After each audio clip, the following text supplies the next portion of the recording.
स्वास्थ्य विभाग के अधिकारियों की बैठक। राज्यपाल ने ली अधिकारियों की बैठक। छत्तीसगढ़ को टीबी मुक्त राज्य बनाने के लिए सघन प्रयास के दिए निर्देश।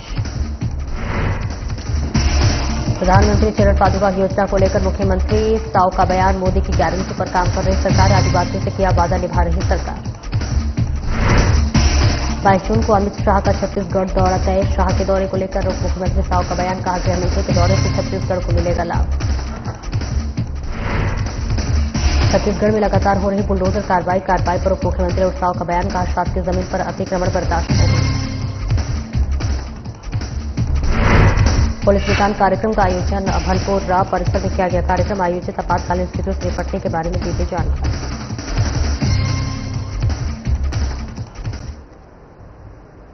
नमस्कार, स्वागत है आपका। मैं हूं आपके साथ सपना दीपक मदेशिया। बुलेटिन का आगाज करेंगे।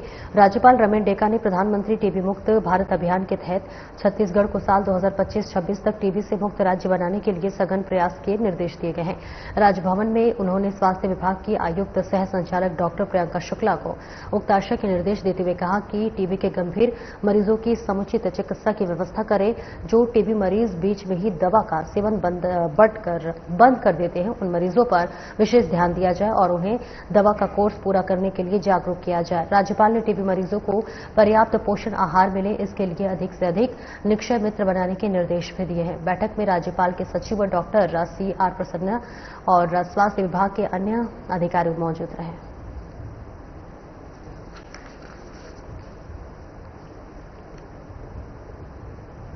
छत्तीसगढ़ के राज्यपाल रमेन डेका ने पहली बार माओवाद प्रभावित बीजापुर जिले का दौरा किया।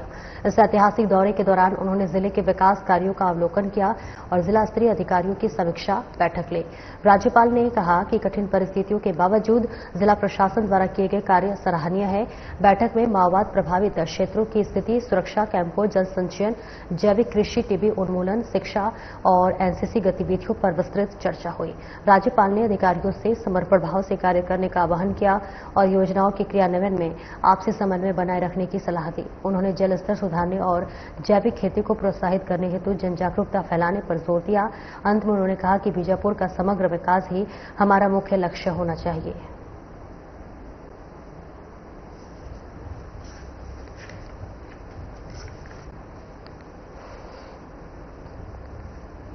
मुख्यमंत्री विष्णु देसाई की अध्यक्षता में मंत्रिपरिषद की अहम बैठक भी संपन्न हुई, जिसमें कई बड़े और जनहितकारी निर्णय भी लिए गए। बैठक के बाद उप मुख्यमंत्री अरुण साव ने विस्तृत जानकारी पत्रकारों से साझा की। इस बीच आपको बता दें कि जानकारी पत्रकारों से साझा करने के बाद उन्होंने कहा कि वंचित जातियों को छात्रवृत्ति का लाभ नहीं परिषद ने जारी किया और इसी के साथ पीएम सूर्य घर मुफ्त बिजली योजना को राज्य सहायता मिलेगी और अब छत्तीसगढ़ सरकार भी इस योजना में सब्सिडी देगी। छत्तीसगढ़ टाइगर फाउंडेशन सोसाइटी का गठन, वन्य जीव विशेष रूप से भाग संरक्षण को लेकर टाइगर फाउंडेशन की स्थापना की जाएगी। इसके साथ ही रामकृष्ण मिशन नारायणपुर में विश्वास संस्था का विलय होगा, जिसके लिए अनुमति प्रदान की गई है और साथ ही बेमेतरा में उद्यानिकी महाविद्यालय की भूमि आवंटन, इसके साथ ही जसपुर ब्रांड का हस्तांतरण होगा। शहीद पुलिस कर्मियों के परिजनों को राहत मिलेगी, जिससे कि नक्सली हिंसा में शहीद पुलिस कर्मियों के परिजनों को अब किसी भी विभाग और किसी भी जिले में अनुकंपा नियुक्ति मिल सकेगी। साथ ही स्टेट मिनरल एक्सप्लोरेशन ट्रस्ट का गठन किया जाएगा। राज्य मंत्रिपरिषद की बैठक मुख्यमंत्री विष्णुदेव साय जी की अध्यक्षता में संपन्न हुई है। कई महत्वपूर्ण निर्णय आज की बैठक में लिए गए हैं।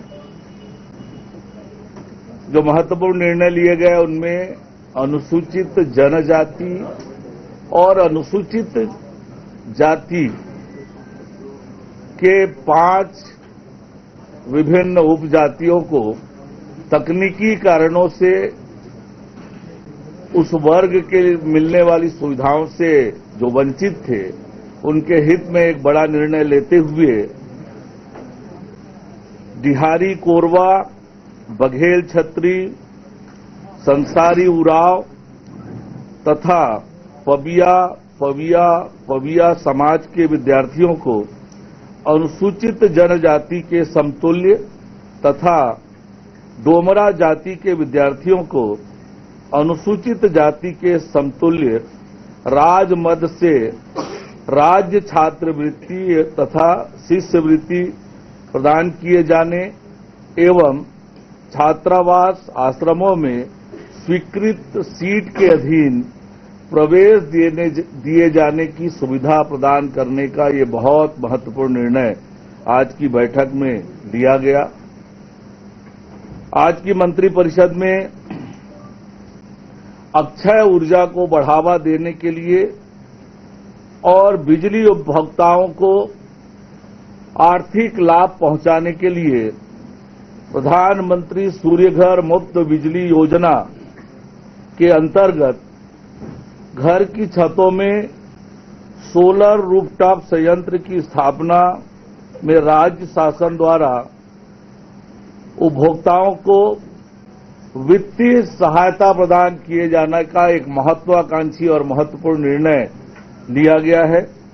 मंत्रिपरिषद ने राज्य के वन जीव खासकर बाघों के संरक्षण और इको टूरिज्म को बढ़ावा देने के लिए एक महत्वपूर्ण पहल करते हुए छत्तीसगढ़ टाइगर फाउंडेशन सोसाइटी गठन करने का निर्णय लिया है।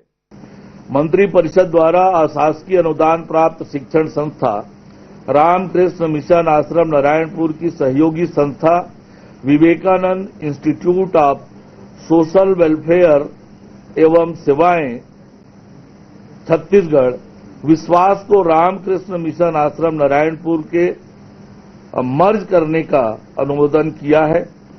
उद्यानिकी विश्वविद्यालय की स्थापना के लिए बेमेतरा जिले के साजा तहसील के अंतर्गत बेलगांव में राजगामी संपदा की 94.290 हेक्टेयर भूमि में से 100 एकड़ भूमि उद्यानिकी विभाग को निःशुल्क प्रदान करने का निर्णय लिया गया है।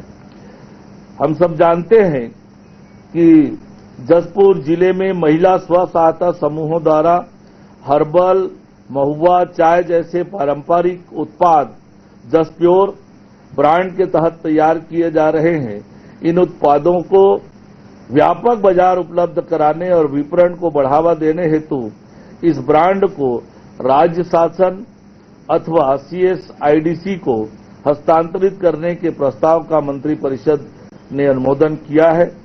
ब्रांड हस्तांतरण से एग्रो व फूड प्रोसेसिंग इकाइयों को बढ़ावा मिलेगा, स्थानीय कच्चे माल की मांग बढ़ेगी और आदिवासी बहनों को रोजगार के अधिक अवसर मिलेंगे।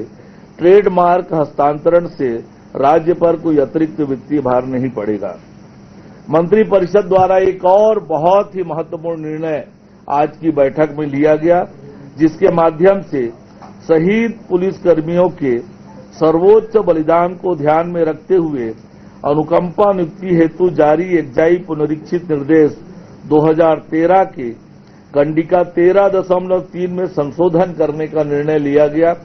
इसके माध्यम से नक्सली हिंसा में शहीद पुलिस सेवकों के प्रकरण में उनके परिवार के किसी भी पात्र सदस्य, महिला हो या पुरुष, को विकल्प के आधार पर पुलिस विभाग के अलावा अन्य विभाग में राज्य के किसी भी जिला या संभाग में नियुक्ति दी जा सकेगी।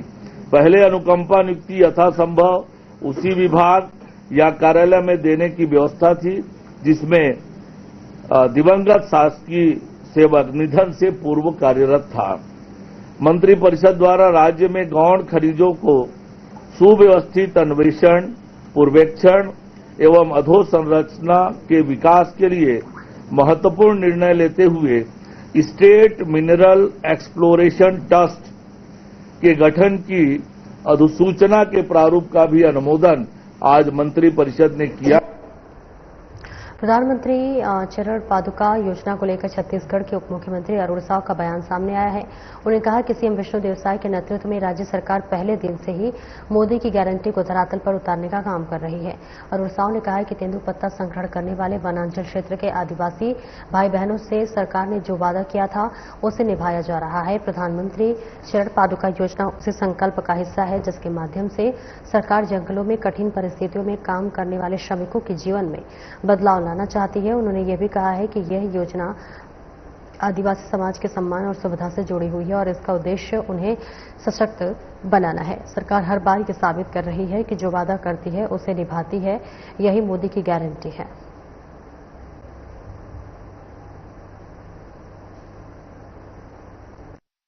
एक एक गारंटी को पूरा करने का काम राज्य में मुख्यमंत्री विष्णुदेव साय जी के नेतृत्व में हमारी सरकार लगातार कर रही है।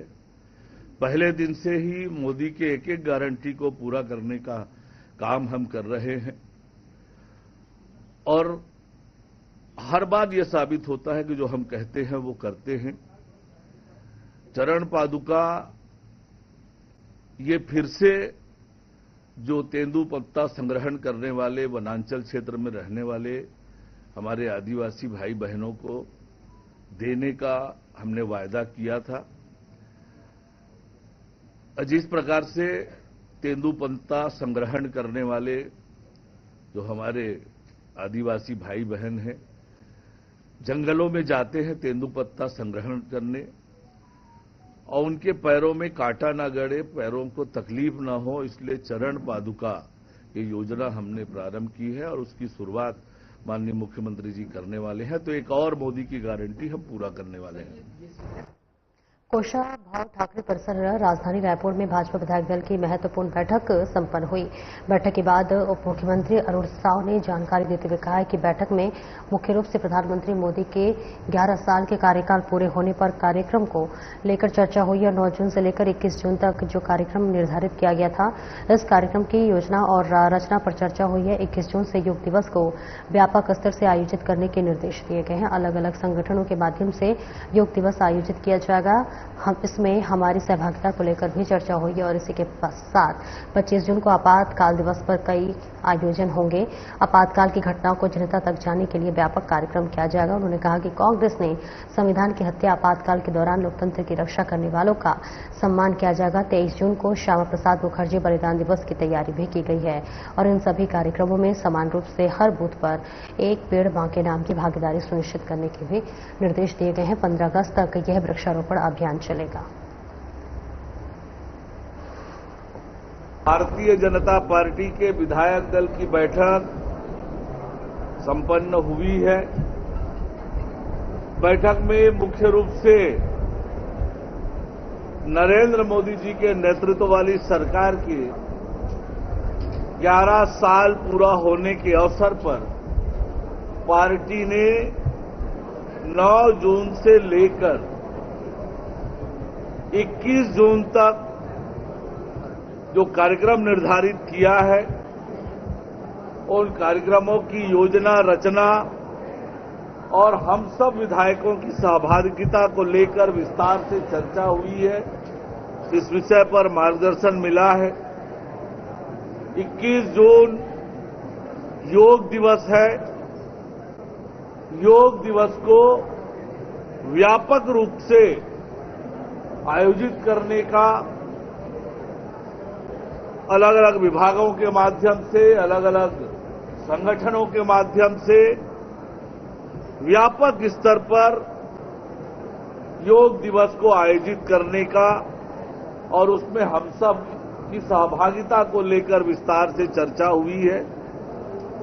25 जून आपातकाल दिवस, जब आप सबको पता है कि किस प्रकार से कांग्रेस की सरकार ने लोकतंत्र को नुकसान पहुंचाया था, संविधान को नुकसान पहुंचाया था, लोकतंत्र की हत्या की थी। कांग्रेस के उस काले कारनामे को जन जन तक ले जाने के लिए व्यापक स्तर पर कार्यक्रम करने का और जो आपातकाल के दौरान जिन्होंने यातनाएं झेली की बात है, उस मन की बात को भी हरेक बूथ में आयोजित करने के विषय में चर्चा हुई है। और निश्चित रूप से आज हमारे राष्ट्रीय सह संगठन महामंत्री आदरणीय शिव प्रकाश जी, मुख्यमंत्री आदरणीय विष्णुदेव साय जी, प्रदेश प्रभारी आदरणीय नितिन नवीन जी, पार्टी के क्षेत्रीय संगठन महामंत्री अजय जामवाल जी, प्रदेश अध्यक्ष आदरणीय किरण देव जी, महामंत्री संगठन पवन साय जी, इन सबका मार्गदर्शन विधायक दल में प्रस्तुत हुआ है। आने वाले समय में जो कार्यक्रम होने वाले हैं उस सबको लेकर विस्तार से चर्चा बातचीत। बीजेपी डॉक्टर श्यामा प्रसाद मुखर्जी अटल बिहारी वाजपेयी और दीनदयाल उपाध्याय के जीवनी स्कूल पाठ्यक्रमों में शामिल करने जा रही है। मामले पर पीसीसी चीफ दीपक बैच का बयान सामने आया है, जिसमें उन्होंने कहा है कि अटल बिहारी वाजपेयी जी देश के प्रधानमंत्री थे और मोदी जी बेहतर थे। उनकी जीवन पढ़ना सही है और इसी के साथ सरकार से पूछना चाहते हैं कि आजादी में डॉक्टर श्यामा प्रसाद मुखर्जी और दीनदयाल उपाध्याय का क्या योगदान था। उन्होंने मुस्लिम लीग के साथ ही मिलकर सरकार बनाई थी। उनकी जीवनी को पाठ्यक्रम में शामिल करके आप बीजेपी अपने चरित्र को सुधारना चाहती है। भारतीय जनता पार्टी की सरकार श्यामा प्रसाद मुखर्जी, अटल बिहारी वाजपेयी जी और दीनदयाल उपाध्याय जी की जीवनी पढ़ाने जा रही है सभी पाठ्यक्रमों में। ठीक है, अटल बिहारी वाजपेयी जी देश के प्रधानमंत्री थे और वो भारतीय जनता पार्टी में कम से कम मोदी जी से तो ठीक प्रधानमंत्री थे। कम से कम अमेरिका से तो नहीं डरे, उनके दबाव में तो नहीं आए।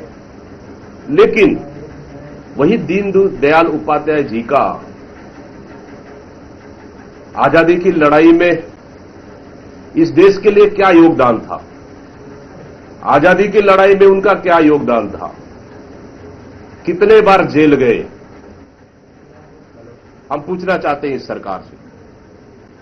और तो और ये वही दीनदयाल उपाध्याय जी है जो मुस्लिम लीग के साथ मिलकर सरकार बनाए थे।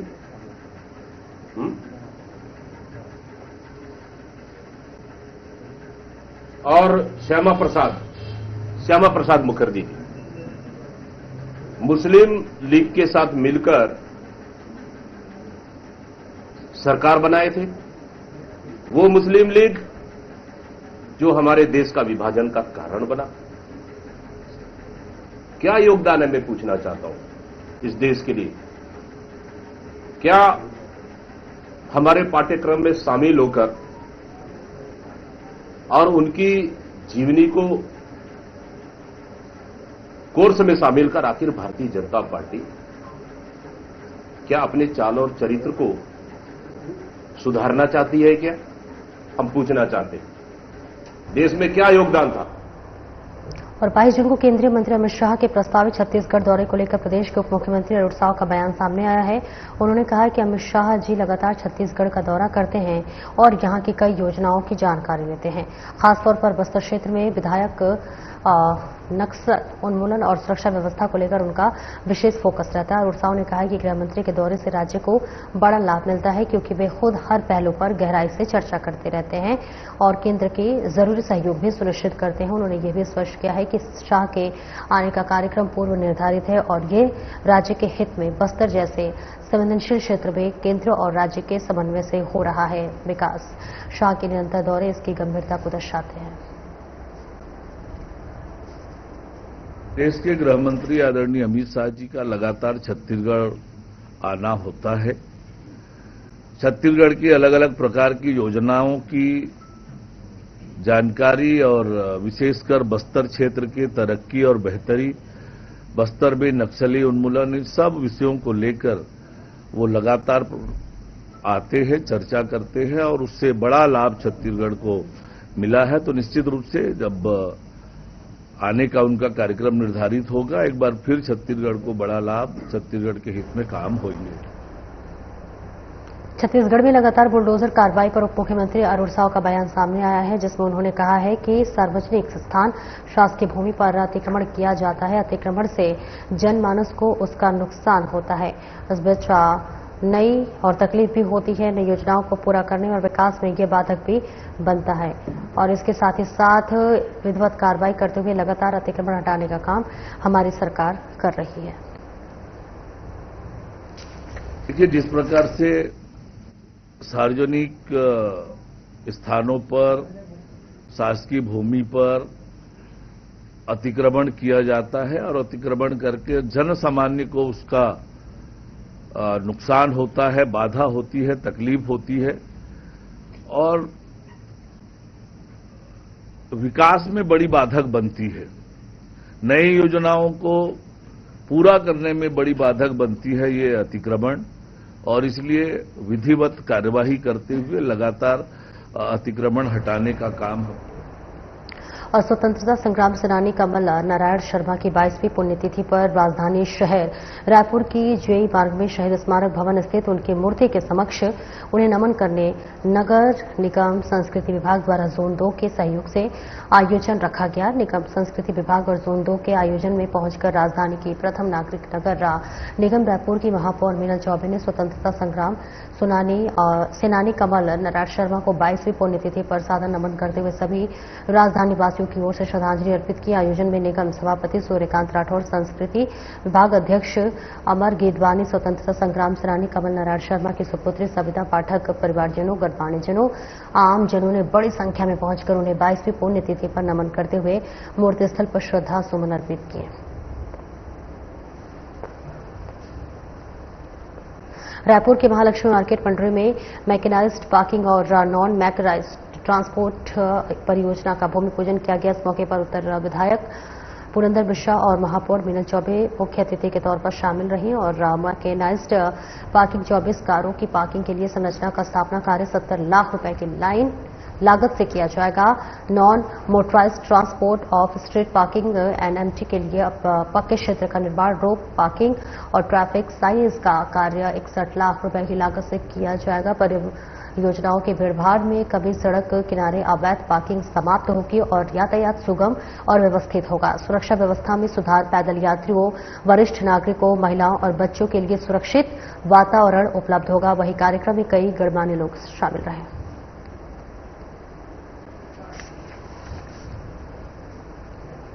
रायपुर के थाना अभनपुरा परिसर में पुलिस मितान कार्यक्रम का आयोजन किया गया। इस कार्यक्रम में पुलिस महानिरीक्षक रायपुर रेंज अमरीश मिश्रा और वरिष्ठ पुलिस अधीक्षक रायपुर डॉक्टर लाल उमेद सिंह के निर्देशानुसार पुलिस मितानों को सड़क सुरक्षा और आपातकालीन स्थितियों में त्वरित कार्रवाई के बारे में जानकारी दी गई है। पुलिस मितानों को बढ़ती हुई सड़क दुर्घटनाओं के संबंध में जानकारी दी गई और ऐसी स्थितियों में आवश्यक कार्य करने के बारे में बताया गया।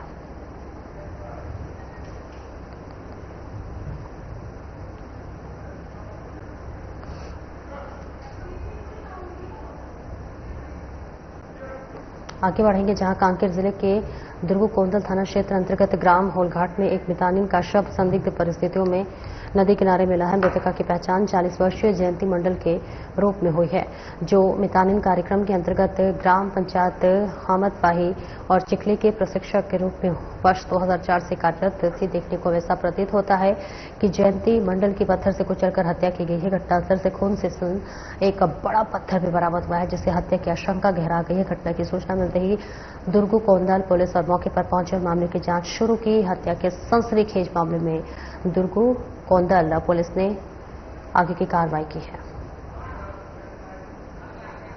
फिलहाल इस बुलेटिन में इतना ही। नमस्कार।